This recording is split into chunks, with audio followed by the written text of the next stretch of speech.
France have just released their team for the Six Nations opener against Ireland, and they have gone for a very strong team.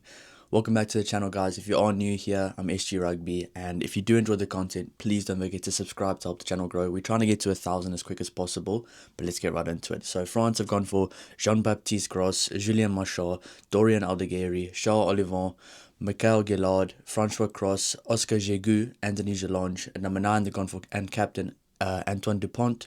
Mathieu Jalibert gets the 10 jersey. Louis Bielbarré at 11.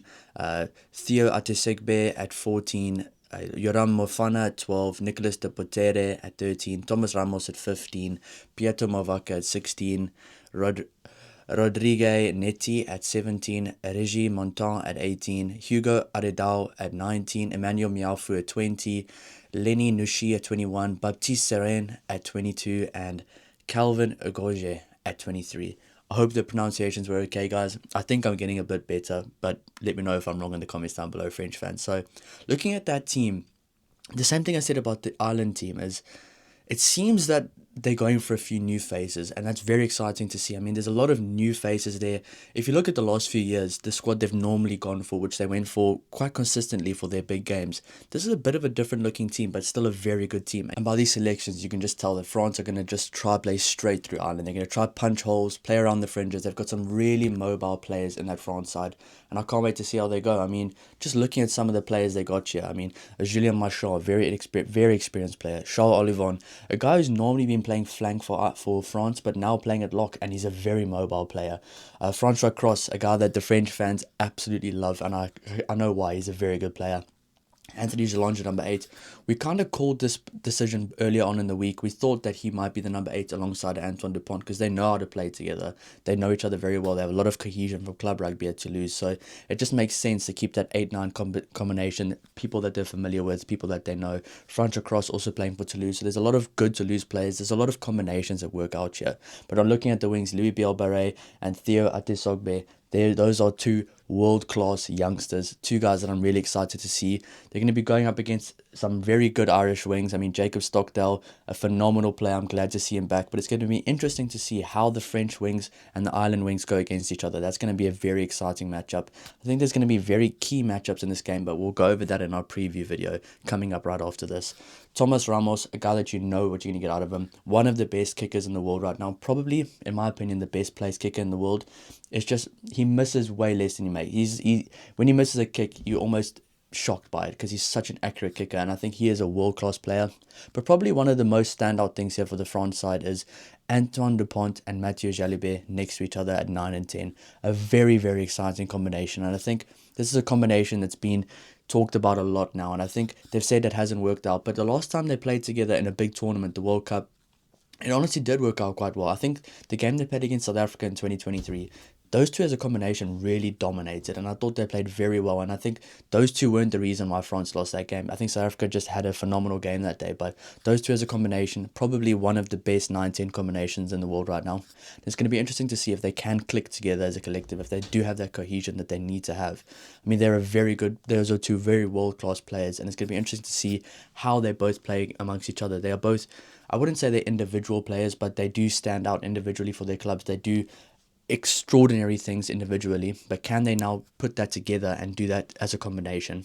I personally think they can, and I think this is a combination that people should be scared of going forward. This is going to be a very good 9-10 combination, and I think looking at that entire 8-9-10 combination, if they can just get a bit of cohesion, that could be a really good combination going forward, because a lot of people don't realize 8, 9, and 10 are a very, very good combination. They need to be solid. They need to have cohesion. They need to know how to play together. Looking at the centres, Yoram Mofana, I knew that was going to be the selection. He's been phenomenal for Bordeaux recently. And playing a guy next to Mathieu Jalibert that they know each other from Bordeaux, it just makes sense. Then obviously Nicolas de Potere, he's been phenomenal at club level, and I think it's going to be really exciting to see him alongside Yoram Mofana for France. Looking at the bench, Pietro Mavaka, I mean, the France hookers, you know what you're going to get with them. Pietro Mavaka, I did say earlier in the week, is probably the perfect guy to have off the bench.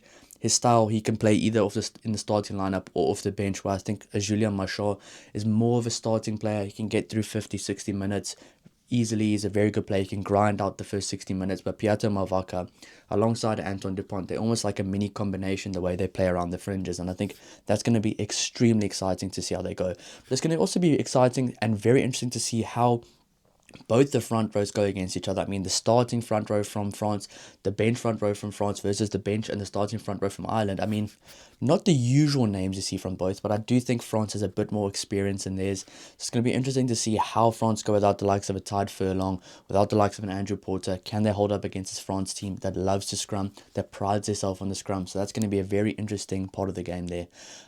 Emmanuel Mialfu on the bench, I mean, that guy is absolutely massive. It's going to be very interesting to see how he does coming off the bench. He can just go for 20-25 minutes, full out maximum effort, and that's going to be very interesting to see. He is a big player. He's a big unit. Can Ireland stop a guy like him? I don't know, but Ireland themselves have a very strong bench as well. And a guy I'm really so excited to see in this France team, Baptiste Serrain.